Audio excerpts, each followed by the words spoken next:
मुझे मालूम नहीं, मैंने देखा नहीं, मैंने सुना है आपसे। महाराष्ट्र में कानून का राज है।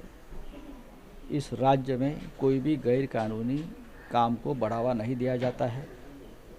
पुलिस को अधिकार है, पुलिस स्वतंत्र है। उनके पास अगर कोई जांच के लिए, एक्शन के लिए कोई एविडेंस है तो महाराष्ट्र की सरकार और यहाँ के राजनेता कभी भी पुलिस की कार्रवाई में हस्तक्षेप नहीं करते। आरोप ये लग रहा है कि बदले की भावनाओं से ये आरोप कौन लगा रहा है?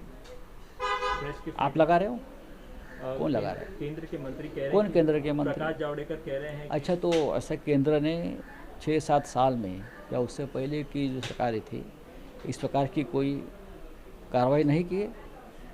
मैं 100 बातें बता सकता हूँ, लेकिन मैं ये मानता हूँ इस प्रकार की बात एक दूसरे पर ढकलना ठीक नहीं है। पुलिस जहाँ की भी हो, चाहे दिल्ली की हो, चाहे मुंबई की हो, चाहे लखनऊ की हो, चाहे बिहार की हो, उनको अपना काम कर देना चाहिए। अगर कुछ गलत किया है तो उसके लिए न्यायालय है। न्यायालय में आप जाकर अपनी बात रख सकते हो। ये कह रहे हैं कि आप शिवसेना के राज में पत्रकार सुरक्षित। क्या आप पत्रकार नहीं है?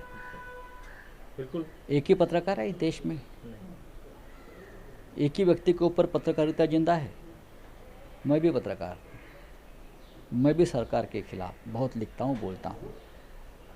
मैंने भी केंद्र सरकार के ऊपर बहुत क्रिटिसाइज़ किया है, लेकिन मुझे किसी ने न सवाल पूछा, न किसी ने मेरे पे कार्रवाई की। मोदी जी के राज में पत्रकार स्वतंत्र है। तनातनी क्यों है? महाराष्ट्र है, मुंबई महाराष्ट्र की राजधानी है। मुंबई में एक ज़मीन खाली पड़ी है।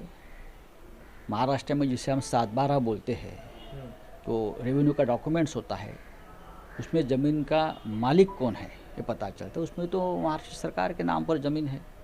तो केंद्र का यहाँ संबंध क्या है? कुछ संबंध नहीं है। महाराष्ट्र में अगर हमें कुछ विकास के काम करना है हमारे ज़मीन पर, तो और कोई भी सरकार, चाहे केंद्र की हो या चाहे यूनो हो, रोकने वाले आप कौन हो? आप रोक कर देखिए। मैं बोलता हूँ रोक कर देखिए, काम चल रहा है। राज्य सरकार रिएक्ट करेगी, जनता रिएक्ट करेगी।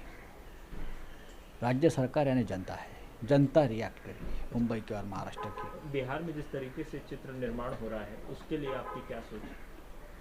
देखिए, जो चित्र मैं देख रहा हूँ आपके माध्यम से, और हमारे लोग भी वहाँ ज़मीन पर है, तो अभी तो लगता है कि तेजस्वी यादव ने एक बहुत बड़ा तूफान खड़ा किया है। वो बच्चे ने, जो बिल्कुल अकेला लड़ रहा है पूरी सिस्टम से, और अगर ये माहौल आखिर तक रहा तो मुझे लगता है तेजस्वी यादव बिहार के अगले मुख्यमंत्री के रूप में देश उनको देखना चाहता है। देखिए, मैं विफलता की बात नहीं करूँगा। लोग अगर बदलाव चाहते हैं, लोग कोई युवा नेता को राज्य की कमान सौंपना चाहते हैं, तो चाहे कितने भी बड़े नेता, प्रधानमंत्री, राष्ट्रपति हो या और कोई हो, जनता का मन बदल नहीं सकते।